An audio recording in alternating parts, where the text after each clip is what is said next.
நபிகள் நாயகம் ஸல்லல்லாஹு அலைஹி வஸல்லம் அவர்கள் சொல்லுகின்ற பொழுது, பகவன் முத்தபவம் பின்பற்றப்படக்கூடிய மனோ இச்சை. ஒரு மனிதன் தன்னுடைய மனோ இச்சையை அவன் பின்பற்றுகிறான் என்று சொன்னால், இதுவும் ஒரு இழிவான குணம். இப்படிப்பட்ட ஒரு குணம் இருக்கவே கூடாது என்ற மிக பெருமானார் ஸல்லல்லாஹு அலைஹி வஸல்லம் அவர்கள் குறிப்பிடுகிறார்கள். அல்லாஹு தஆலா குர்ஆன் ஷரீஃபிலே அதை மிக தெளிவாக அல்லாஹ் நமக்கு சொல்கிறான்.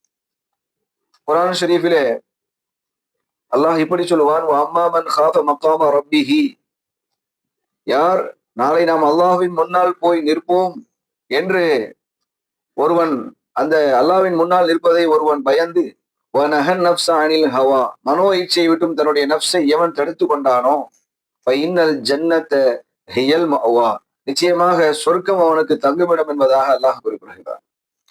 அப்ப நாளை அல்லாஹ் என்று பயந்து பயந்து பயந்து ஒருவன் ஒருவரை நஃப்ஸை தடுத்து கொண்டானையானால், மனோ இச்சைகளை விட்டுமான காரியங்களை அவனுக்கு சொர்க்கம் தங்குமிடம்.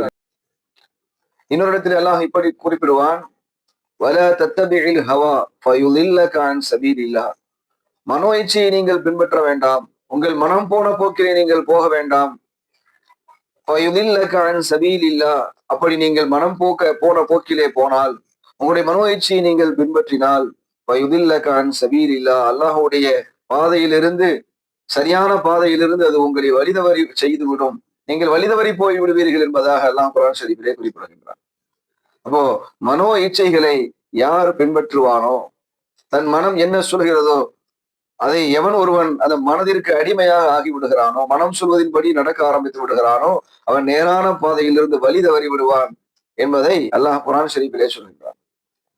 ஒரு மனிதன் தன்னுடைய நஃப்ஸ் எப்படி சொல்கிறதோ, தன்னுடைய மனது எப்படி சொல்கிறதோ அதன்படி நடக்க ஆரம்பித்து விட்டால், அது ஆசைப்படுவதையெல்லாம் நிறைவேற்ற ஆரம்பித்து விட்டால், அதற்கு இணங்க ஆரம்பித்து விட்டான் என்று சொன்னால், அது செய்யக்கூடிய ஒவ்வொரு நினைக்கக்கூடிய ஒவ்வொரு ஆசைகளையும் அவன் நிறைவேற்றி கொண்டே இருப்பானேயானால், நிச்சயமாக அவன் மனிதத்தன்மையிலிருந்து மாறி விலங்குகளுடைய தன்மைகளிலே அவன் சென்று விடுவான்.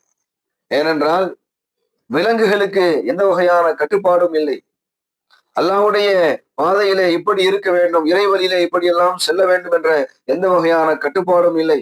அவைகளுக்கு அறிவும் இல்லை.